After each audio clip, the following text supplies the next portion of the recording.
आप सभी लोगों का स्वागत है फिर से एक बार रिदवान क्रिक जोन में। आशा करता हूँ आप सभी लोग सही सलामत होंगे। तो चलिए शुरू करते हैं आज का वीडियो, जो कि आज तीसरा दिन था बांग्लादेश और वही भारत के बीच, जो कि दूसरा टेस्ट मैच खेला जा रहा है ढाका में, और बहुत ही रोमांचक मुकाबला हो गया है अगर देखें तो तीसरे दिन की समाप्ति के बाद।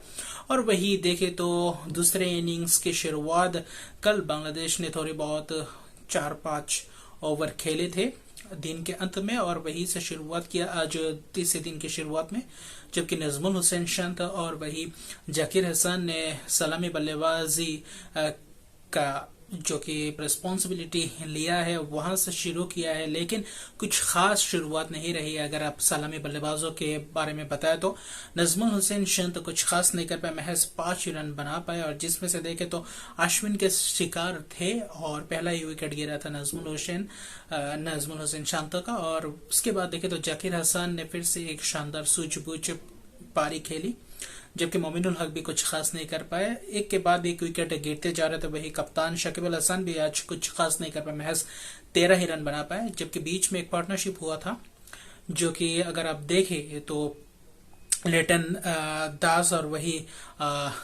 जाकिर हसन के बीच। और उसके बाद अगर आप देखें तो कुछ खास पार्टनरशिप्स भी नहीं लगा पाए, और जिसके कारण थोड़े बहुत दिक्कत में थे। अगर पहले शुरुआती सेशन के बारे में बताया तो पहले सेशन में वही 4 विकेट गवा चुके थे। मुशफिकुर रहीम का भी विकेट गिर चुका था, जबकि अगर आप देखें तो 87 रन का पीछा कर रहे थे, जबकि भारत ने पहले इनिंग्स के बाद लीड लिया था और उसी का पीछा करते हुए। जबकि आपको पिछले वीडियो में बताया था कि अगर भारत 2-3 विकेट चटका पाते हैं क्या 80-87 रन के अंदर, और वही हुआ, 4 विकेट चटकाए। तब ऐसा लग रहा था कि शायद एक आध विकेट और बीच में चटकाए तो और भी बहुत मुश्किलात का सामना करना पड़ सकता है बांग्लादेश के बल्लेबाजों को, और जो कि बाद में आकर थोड़े बहुत रन्स जोड़े। जबकि लंच के बाद आकर वही जाकिर हसन के खाते में एक 8 शतक है और वही 51 रन की पारी खेली, और जिसके बहुत ही महत्वपूर्ण पारी था। उसके बीच अगर देखें तो लेटन दास का भी पारी बहुत ही महत्वपूर्ण रहा। 73 रन का एक शानदार इनिंग्स खेला, जिसमें से वही देखे तो इनिंग्स को आगे बढ़ाया और रन्स जोड़े, और ये बहुत ही क्रूशियल पारी था अगर बांग्लादेश के हवाले से देखे तो। जबकि अगर देखें तो बीच में विकेट गिरते जा रहे थे, लेकिन नूरुल हसन के साथ मिलकर लेटन दास ने एक अच्छी शानदार प्रदर्शन और पार्टनरशिप्स किए। 40-45 रन का ही सही, लेकिन कारगर साबित हुआ वो पार्टनरशिप।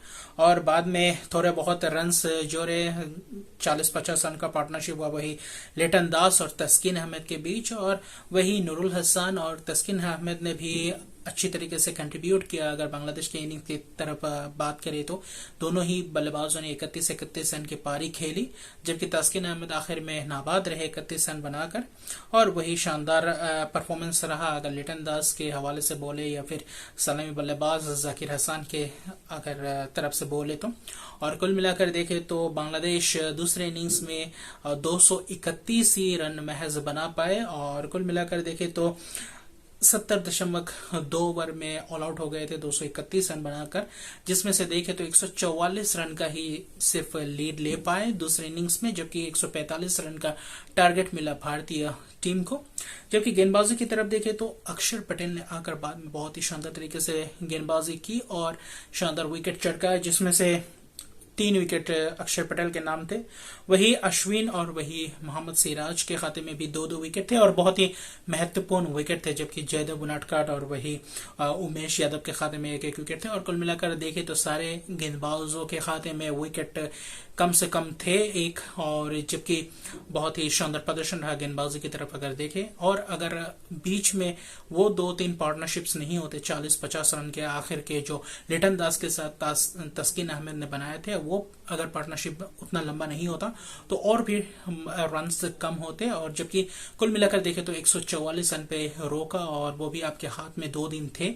और बहुत ही शानदार अगर देखे तो गेंदबाजी का परफॉर्मेंस रहा भारतीय गेंदबाजों की तरफ से। और बांग्लादेश की तरफ से थोड़े बहुत और टॉप ऑर्डर के बल्लेबाज अगर कंट्रीब्यूट करते तो शायद वो 200 के पार ले जाते लीड, लेकिन ऐसा नहीं हो पाया। 144 रन का तब ऐसा लग रहा था कि 145 रन का लक्ष्य बहुत ही आसान सा लक्ष्य होगा भारतीय टीम के लिए, लेकिन जो शुरुआत चाहिए था भारतीय टीम को बल्लेबाजी, जो कि सलामी बल्लेबाजों से कप्तान केएल राहुल और वही शुभमन गिल की तरफ से, लेकिन वो शुरुआत नहीं दे पाए और थोड़ी बहुत धीमे तरीके से बल्लेबाजी करने आए थे। एक डिफेंसिव अप्रोच के तरफ रुख कर रहे थे और ऐसा लग रहा था कि आहिस्ते आहिस्ते मैच को आगे बढ़ाना चाह रहे थे और कुछ जल्दी में मैच खत्म करने को नहीं देख रहे थे, और उसी तलाश में देखते हुए विकेट भी गंवाते जा रहे थे। हालांकि केएल राहुल इस दूसरी इनिंग्स में भी कुछ खास नहीं कर पाए, सिर्फ महज 2 ही रन बना पाए और शानदार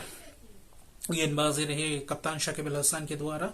और इस इनिंग्स के शुरुआत में ही शकीब अल हसन ने स्पिन गेंदबाजी के साथ शुरू की गेंदबाजी और बहुत ही शानदार गेंदबाजी रही। अगर देखें तो तैजुल को इस आज के दिन जो 4 विकेट गिरे भारतीय टीम के, उसमें से तेजुल इस्लाम को आज विकेट नहीं मिले, लेकिन बहुत ही शानदार स्पिन देखने को मिला। और गेंदबाजी की तरफ देखें तो ओवर्स में एक आध गेंद स्पिन हो रहा था, बाकी गेंद सीधी जा रहे थे, लेकिन वहां पे भारतीय बल्लेबाज फंस रहे थे। जबकि विराट कोहली, चेतेश्वर पुजारा, शुभमन गिल कुछ आज खराब ही परफॉर्मेंस करते आउट हुए, वही स्टंपिंग हुए शुभमन गिल, वही चेतेश्वर पुजारा थोड़े बहुत हड़बड़ाहट में देखने को मिला, और जिससे कि थोड़े बहुत डिफेंसिव अप्रोच के कारण ये भुगतना पड़ा भारतीय टीम को। जबकि 145 रन का टारगेट था, थोड़े बहुत आक्रामक शॉट्स लगाने थे और थोड़े बहुत सूझबूझ कर एक डिफेंसिव अप्रोच नहीं करते हुए उतरते तो अच्छा होता, अगर एग्रेसिव माइंड में उतरते, और वहां पे फंस गए और एक आध विकेट तो जल्दबाजी में दे दिए बांग्लादेश टीम को। वही मेहदी हसन मिराज ने शानदार 3 विकेट चटके और बहुत ही शानदार स्पेल रहा। अगर मेहदी हसन के तरफ अगर रुक करे तो महज 8 ओवर में 12 रन देकर 3 विकेट चटकाए, और जिसमें से देखे तो विराट कोहली का भी विकेट था, सिर्फ महज 1 ही रन बना पाए। जबकि 3 विकेट अगर देखे तो गंवाने के बाद विराट कोहली से पहले भेजा गया था अक्षर पटेल को, क्योंकि दिन के आखिरी समय था, लेकिन वही विराट कोहली को आना पड़ा, और जिसमें से देखे तो विराट कोहली का विकेट गिरा। और फिर आज देखे तो नाइट वॉचमैन के तौर पे भेजा गया जयदेव उनादकट को। अभी फिलहाल क्रीज पे मौजूद है अक्षर पटेल और जयदेव उनादकट। हालांकि आज के दिन के अंत तक 23 ओवर में 45 रन ही बना पाए भारतीय टीम, 4 विकेट गवा के। अभी भी 100 रन की जरूरत है, अभी भी मैच कुछ भी हो सकता है, किसी भी तरफ जा सकता है, क्योंकि अभी भी 2 दिन है। आखिर यह मैच तो कल खत्म होगा ही। वही देखे तो बांग्लादेश को चाहिए सिर्फ 6 विकेट और भारत को चाहिए 100 रन और बहुत ही सूझबूझ कर एक छोटा सा पार्टनरशिप चाहिए। अगर देखे तो 40-50 रन का एक पार्टनरशिप अगर हो जाता है बीच में तो बहुत ही शानदार होगा, और वहां पे फिर से कमबैक कर सकता है भारतीय बल्लेबाज और थोड़े बहुत हावी हो सकते हैं बांग्लादेशी गेंदबाजों के ऊपर। लेकिन कल का दिन बहुत ही महत्वपूर्ण होगा और पहला सेशन पहला 1 घंटे बहुत ही महत्वपूर्ण क्रूशियल रहने वाला है दोनों ही टीमों के लिए। जबकि जयदेव उनादकट को आज आखिरी वक्त में भेजा गया जब 3-3.5 ओवर बचे थे, लेकिन क्यों भेजा गया जयदेव उनादकट को मेरे समझ से परे है, क्योंकि ऋषभ पंत और वही श्रेयस अय्यर थे, और ऋषभ पंत जैसे बल्लेबाज को थोड़े बहुत आक्रामक रवैये के साथ भेजना चाहिए था। अगर 2-4 शॉट लगाते और थोड़े बहुत रन आज बटोरते दिन के आखिर में, तो शायद कल आने वाले दिन में अगर शुरुआत करते तो बहुत ही अच्छा रहता।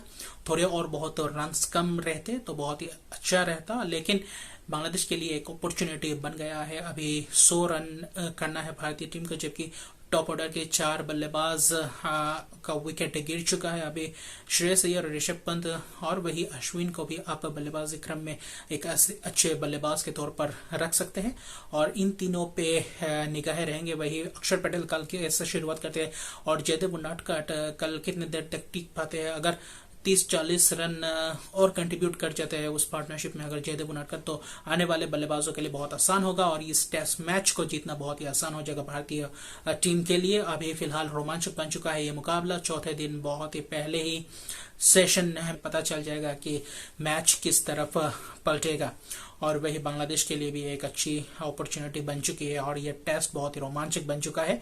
और यह टेस्ट मैच अगर भारत आता है तो बहुत ही दुखद बात होगा, क्योंकि ये दो टेस्ट मैच बहुत आसानी से जीतने चाहिए थे, जबकि पहला टेस्ट ऐसा ही जीते और दूसरे टेस्ट भी जीतना चाहिए भारत को। और दोनों ही टेस्ट अगर जीते तो आने वाले वर्ल्ड टेस्ट चैंपियनशिप के पॉइंट्स टेबल के लिए और भी फायदेमंद साबित होगा। और बांग्लादेश अगर जीतता है तो भारत के लिए थोड़े बहुत नुकसान झेलना पड़ सकता है आने वाले समय में, क्योंकि ऑस्ट्रेलिया के साथ भी 4 टेस्ट मैच की सीरीज होने वाली है। तो कल ही पता चलेगा। तो मिलते हैं अगले वीडियो में, तब तक के लिए गुड बाय।